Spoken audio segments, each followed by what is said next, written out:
پہلے تو میں نے مسلمانوں کے اخلاق سنے تھے، اب تو میں نے دیکھ بھی لیے، پر یہ بتا جب 12,000 آیا تھا جان کیوں نہیں چھڑائی؟ تو حضرت چارہ کاٹتے کاٹتے رو پڑے، فرمانے لگے تو نہیں نہ جانتا یہ بیٹیاں سانجی ہوتی ہیں، پتہ نہیں نا، میرے رسول پاک نے تو حاتم تائی کی بیٹی کے سر پہ کپڑا رکھ کے کہا تھا بیٹیاں برابر ہوتی ہیں، تو یہ نہیں پتا جب اس کی 6 بیٹیوں کی شادی ہوئی ہے میرے اندر روحانیت کتنی بڑی ہے۔ فرمایا پھر 12,000 آیا ہے تو 2-4 بچیاں پھر گئی ہیں، تجھے نہیں پتا میں اندر سے راضی کتنا ہوں، میں تیری نوکری کرتا رہوں گا، پتہ نہیں اللہ کتنی بیٹیوں کو بیاہ دے گا۔ اتنا رویا وہ عیسائی کے پیروں میں بیٹھ گیا، کہنے لگا بابا میں نے تیری مخالفت کی ہے پر تیرے قریب آ کے پتہ چلا ہے کہ تو بہت اونچے اخلاق کا مالک ہے، اور اگر تیرا یہ مقام ہے تو تجھے اخلاق سکھانے والے محمد عربی کی شان کتنی ہوگی۔ ظالم کی بولیے جاتے نہیں لوگ جھوٹے گواہ بن کے، وکیل صاحب کو نہیں پتا ہوتا کہ یہ بندہ مجرم ہے جو میرے پاس آیا، کیا مجرموں کے وکیل نہیں ہوتے؟ بولے تو اس کو پتہ نہیں ہوتا وکیل صاحب کو کہ یہ صاحب مجرم ہے، میرے پاس مقدمہ لے کے آئے، اور اگر بے ادبی نہ ہو جائے تو میرا خیال ہے قاضی عدالت کو بھی پتا ہوتا ہے کہ مجرم کون ہے اور مظلوم۔ میرے نبی پاک صلی اللہ علیہ وسلم نے اس قدر زیادہ سختی فرمائی اس مسئلے میں، فرمایا جس کو پتا تھا کہ فلاں آدمی ظالم ہے، ظلم کر رہا، پھر وہ ظالم کا گواہ بنا یا اس نے ظالم کی مدد کی، کتنی کی؟ شارحین لکھتے ہیں چاہے اس نے ایک جملہ بول کے کی، چاہے ایک، سارے بولیے، چاہے ایک غریب کو اس نے ظلم کیا تو کہتے ہیں علاج یہ سی، چاہے ایک جملہ بول کے کی، شارحین اس حدیث کی شرح میں لکھتے ہیں ایک جملہ بول کے چاہے مدد کی، جس بندے نے کسی ظالم کی مدد کی کسی مقدمے میں یا کسی صورت میں اور اسے پتا تھا یہ ظالم ہے، میرے نبی پاک صلی اللہ تعالی علیہ وسلم فرماتے ہیں اگر اس نے مدد کی، ابھی ظالم کی بات نہیں ہو رہی، ظالم کے مددگار کی بات ہو رہی،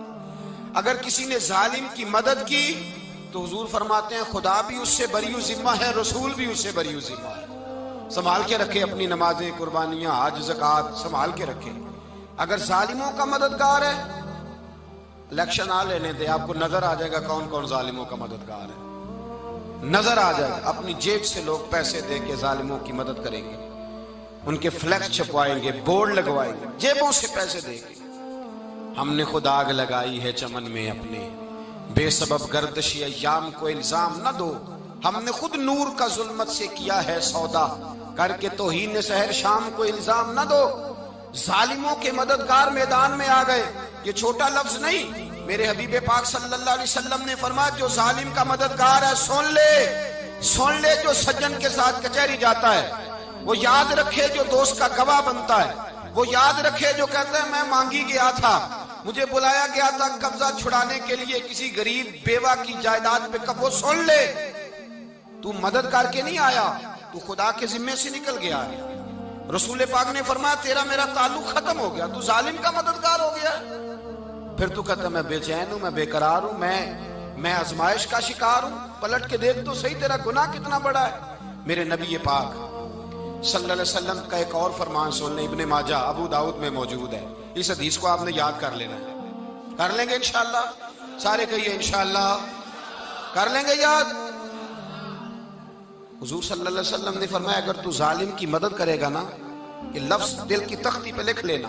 یہ مکافات عمل ہے، مکافات عمل دنیا، ادھر کرو گے تو ادھر بھرو گے۔ فرمایا اگر تو کسی ظالم کی مدد کرے گا، سن لے حضور کا فرمان ہے، اگر تو ابن ماجہ ابو داؤد سیاہ میں موجود ہے، فرمایا اگر تو کسی ظالم کی مدد کرے گا تو رب تعالیٰ مرنے سے پہلے تیرے اوپر بھی ظالم کو مسلط کر دے گا، تیرے اوپر بھی ایک دفعہ ظلم ضرور ہوگا اگر تو ظالم کی، وہ کسی صورت میں بھی ہو سکتا ہے، کسی صورت میں بھی تیرا بیٹا ہی اٹھ کے ظلم کر دے گا، تو الجھ جائے گا، کسی نہ کسی جگہ تیرے لیے تباہی کا سامان ہوگا، تیرے اوپر ظلم ہوگا، اس لیے کہ تو ظالموں کا مددگار ہے۔ چاہیے یہ تھا کہ تو مظلوم کی مدد کرتا، انسانی ایمانی یقین کا فریضہ سر انجام دیتا، تو ظالموں کا مددگار ہو گیا۔ ٹٹول کے دیکھ لیں، رزلٹ نکال کے دیکھ لیں، ہمارے زمانے میں ظالموں کے مددگار زیادہ ہیں، اتنی لمبی زبانیں نکال کے ظالموں کی مدد کرتے ہیں، بڑے بڑے کالم نویس اللہ نے انہیں قدرت دی لکھنے کی،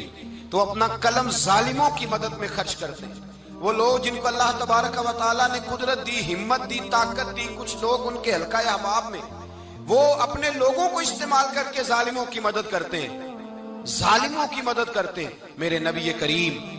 سید عالم نور مجسم صلی اللہ علیہ وسلم نے فرمایا، اگر تو نے ظالم کی مدد کی تو جب تک تو توبہ نہیں کرے گا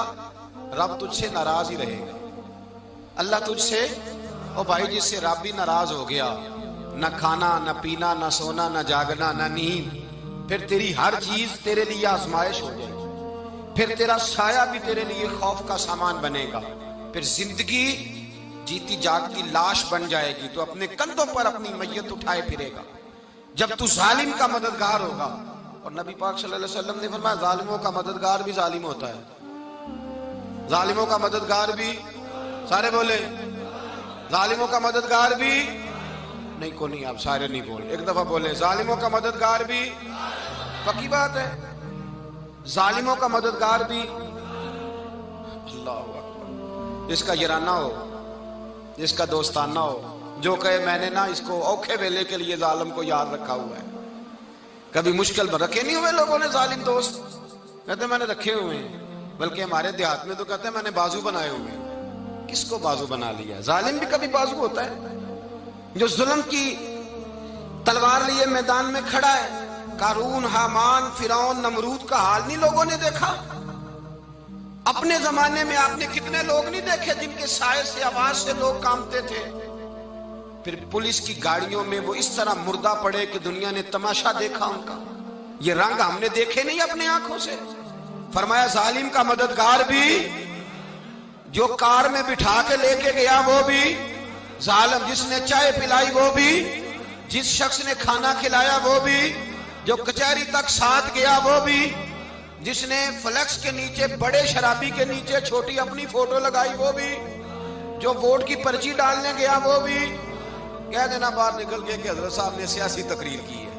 کہہ دینا، پر بات تو سچی ہے نا۔ خو کرے ہم تو سے تھوڑا سا گلا بھی سن لے، خو کرے ہم تو سے تھوڑا سا بھی گلا۔ امام مالک کے پاس ایک بندہ آیا، اس نے کہا حضور میں درزی ہوں، ایک ظالم بادشاہ مجھ سے کپڑے سلواتا ہے، میں تو ظالموں کا مددگار نہیں نا۔ ایک ظالم بادشاہ مجھ سے، حضور میں تو مددگار نہیں نا ظالموں کا، جو فرمایا ظالموں کا مددگار بھی ظالم ہوتا ہے، تو کپڑے لے کے آتا ہے میں سی کے دے دیتا ہوں، ذمہ داری نہیں۔ یہ ایک آدمی دکاندار ہے، اس سے کوئی بندہ چیز خریدنے آئے گا تو تھوڑی کہے گا میں نے نہیں دینی، تو دے گا۔ کوئی بندہ اگر کسی شخص سے کوئی کام کہتا ہے جو اس کی فیلڈ ہے، اس کا شعبہ ہے، اس کا معاش کا وہ سلسلہ ہے، کہتے ہیں یا رسول اللہ صلی اللہ علیہ وسلم ظالموں کا مددگار بھی ظالم، حضور نے فرما دیا۔ تو امام مالک سے بندے نے مسئلہ پوچھا، دل کی تختی پہ لکھنے والی باتیں ہیں، کہا حضور میں درزی ہوں، ظالم کپڑے سلواتے ہیں، میں تو مددگار نہیں نا۔ امام صاحب کہنے لگے نہیں، مددگار تو وہ ہوگا جو تجھے سوئی دھاگا فراہم کرے گا، تو پورے کپڑے سی کے دیتا ہے، تو خود بہت بڑا ظالم ہے، تو پورے سوٹ سی کے دیتا ہے، تو بہت بڑا ظالم خود ہے۔ مددگار تو وہ ہوگا جو تجھے دھاگا دے گا، جو تجھے بٹن دے گا، جو تجھے نلکی دے گا، جو ظالم سے اتنی نفرت ظلم کر کے بندہ ہے۔ یہاں تو ہمارے زمانے میں ہیرو بن جاتے ہیں لوگ، ظالم ہیرو ہے، لوگ اس سے ڈرتے پھرتے ہیں، گھومتے پھرتے ہیں، اور بہت سارے کم مزاج لوگ اس کے پیچھے ہاتھ باندھ کے پھرتے ہیں۔ ظالموں کی مدد کرنا، ظالموں کے ساتھ رہنا، یہ ظلم ہے، ظلم، یہ زیادتی ہے۔ میرے نبی پاک صلی اللہ تعالی علیہ وآلہ وسلم نے ارشاد فرمایا، یاد رکھو رب فرماتا ہے میں مظلوم کی مدد ضرور کروں گا، چاہے جلدی کروں چاہے دیر سے کروں، میں مظلوم کی مدد۔ اور حضور صلی اللہ علیہ وسلم نے فرمایا ہے، حضرت معاذ بن جبل کہتے ہیں حضور نے مجھے یمن کا گورنر بنایا، جب میں جانے لگا نا تو حضور نے بڑی نصیحتیں کی، بخاری میں موجود ہے، فرماتے ہیں جب میں پلٹنے لگا تو میرے رسول نے فرمایا معاذ ایک منٹ ٹھہر جائے، ایک بات میری یاد رکھنا، اس کو نہ بھولنا۔ کہا حضور کیا؟ فرمایا دیکھنا کسی پہ ظلم نہ کر بیٹھنا، کہیں تجھ سے زیادتی نہ ہو جائے۔ محبوبہ پھر حضور نے فرمایا سن میرے معاذ، میں تجھے گورنر بنا رہا ہوں، زیادتی نہ کر بیٹھنا۔ یا رسول اللہ صلی اللہ علیہ وسلم کیا ہوتا ہے؟ تو میرے کریم نے فرمایا جب مظلوم دعا کے لیے ہاتھ اٹھاتا ہے تو عرش کا مالک کہتا ہے فرشتوں پیچھے ہٹ جاؤ، عرش کا مالک کہتا ہے فرشتوں پیچھے ہٹ جاؤ۔